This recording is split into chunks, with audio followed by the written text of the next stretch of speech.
Apenas 20% das cidades registraram todas as crianças de até 5 anos no cartório. O número disparou mais de 75%. Dos mais de 5.500 municípios brasileiros, apenas 1.098 têm todas as crianças de até 5 anos registradas em cartório. Essa quantia representa quase 20% do total. Os dados constam em uma pesquisa divulgada pelo IBGE nesta quinta-feira, com base no censo de 2022. De acordo com o levantamento, esse número disparou em 12 anos. Em 2010, o país tinha 624 cidades com todas as crianças de até 5 anos com registro de nascimento em cartório. A quantia avançou 75% nesse período. O estudo ainda mostrou que o país tem mais de 15 milhões e 300 mil crianças de até 5 anos. Desse total, 15 milhões e 200 mil têm algum tipo de registro de nascimento, não necessariamente em cartório. Crianças indígenas, por exemplo, muitas vezes possuem o registro administrativo de nascimento de indígena, que é um documento legalmente válido para a emissão do registro civil do indígena nos cartórios públicos. Segundo o IBGE, 103 mil brasileiros de até 5 anos não têm nenhum tipo de documento que comprove o nascimento. Ao todo, são 77.684 crianças sem registro, 20.683 que não sabem se foram registradas e 5.592 sem declaração. E ainda sobre esse assunto, a gente entrevista agora a Letícia Charraira, que é coordenadora geral de promoção do Registro Civil de Nascimento no Ministério dos Direitos Humanos e da Cidadania. Letícia, muito boa noite para você, bem-vinda. Boa noite, Renata. Boa noite, Gustavo. Letícia, para a gente ter uma dimensão do problema, quando a gente fala de registro tardio de nascimento ou falta de registro total, a gente está falando de um bloqueio de uma série de direitos, né? A pessoa não consegue estudar, não consegue trabalhar, além da questão humana mesmo, né? Do direito de ter um nome registrado, de ter as informações sobre o seu nascimento e até mesmo ter uma noção de em que parte do ciclo da vida aquela pessoa está, né? Exatamente isso, Renata. Você tocou num ponto que é muito caro para a gente, né? Que estuda, que trabalha, né? Que atua em prol dessa política pública, que é o acesso à documentação civil. É uma grave violação de direito, né? A gente pensar que alguém foi impedida ou não teve acesso a esse direito básico, fundamental do ser humano, que é a sua documentação civil. E tudo começa com o registro civil de nascimento, né? Com a certidão de nascimento.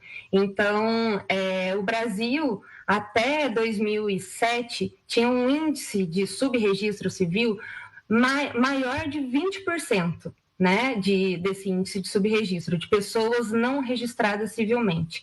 Então, em 2007, no primeiro governo Lula, com o compromisso nacional pela erradicação do subregistro civil e ampliação do acesso à documentação básica, foi que houve um empenho, uma construção de ações, né, do governo federal para que a gente pudesse alterar esse cenário que é devastador, que é um absurdo você pensar que uma pessoa, pela falta de um documento, né, que a gente fala que é um passaporte para o exercício da cidadania, não conseguiu alcançar, não conseguiu de fato executar, né, ter direito aos outros direitos, como você bem disse, educação, saúde, né? A gente tem, inclusive, um caso emblemático, que é o próprio presidente Lula. Ele foi registrado tardiamente, com 7 anos de idade, porque até 7 o registro era um ato privado, era um ato pago, né? As pessoas tinham que pagar para ter um registro civil de nascimento. Então, o que acontece hoje, que a gente vê esse número já bem melhor, né, de 1,31%, na verdade, né, que a gente fala desses bebês até 1 ano e 3 meses que não foram registrados, né, é muito por esse esforço do governo federal, juntamente com diversos atores. Essa é uma política pública que, sem a união de esforços do Poder Executivo, do Poder Judiciário, da ARPEN, né, são os registradores quem realizam, de fato, esses registros, das pessoas, dos profissionais que estão na ponta, das lideranças de grupos específicos, então, os povos indígenas, né, foi falado, inclusive, nesse anúncio do IBGE, né, dessa socialização de dados, como que os povos indígenas ainda sofrem com essa mazela. Então, é fundamental a gente ter a representatividade dessas lideranças nos comitês gestores estaduais, né, que são esses espaços instituídos, democráticos, e que esses atores conseguem conversar e entender qual a demanda e o que fazer, como atuar para conseguir, de fato, efetivar essa política pública.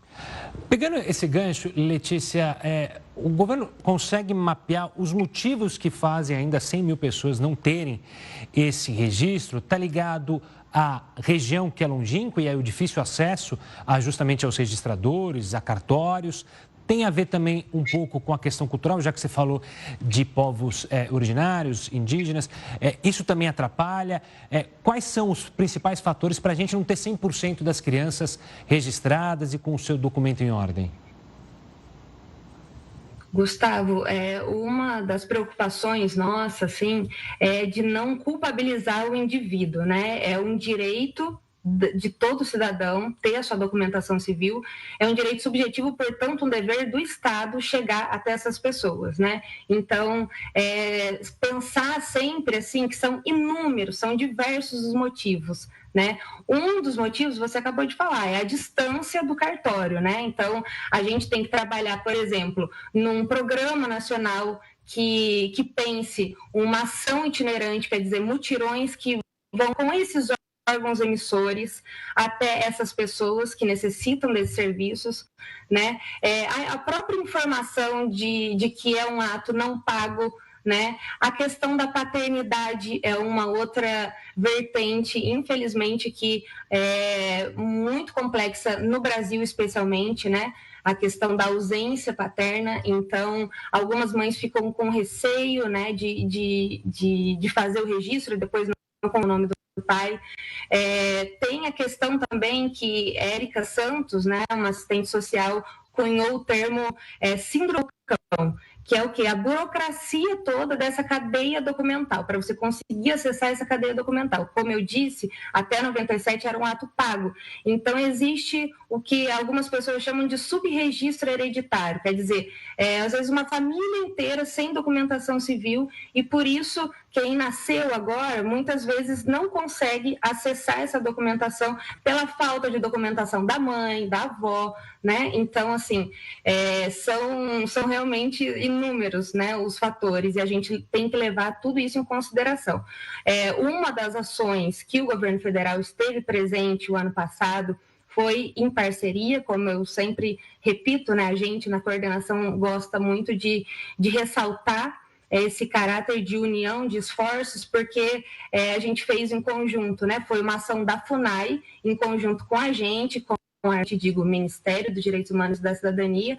A gente fez um TED com a FUNAI, pensando em viabilizar um mutirão que foi numa região de difícil acesso dos povos indígenas, especificamente Yanomami, né? Na região ali de Barcelos, do Amazonas. Então, assim, sempre pensando em como viabilizar, em como garantir esse acesso à documentação civil. Lá, por exemplo, foi instalado o que eles chamam de PAV, né, que é o Posto de Atendimento Virtual, pensando na exclusão digital, né, dessas pessoas, e até a própria questão de ter a documentação física ali, para a gente conseguir comprovar, né, falar que garantir, né, de alguma maneira, esse acesso aos outros direitos. Então, eu acho que é nessa perspectiva, acredito que seja nessa perspectiva que a nossa atuação possa fazer a diferença para reduzir e universalizar, de fato, esse acesso à documentação civil. Letícia, obrigada, viu, por ter aceitado o nosso convite para falar desse assunto tão importante, porque a gente está falando de pessoas que são praticamente invisíveis socialmente, né, desprovidas dos mais variados direitos, inclusive direitos subjetivos, como você mesmo trouxe para a gente. Obrigada mais uma vez, uma ótima noite para você.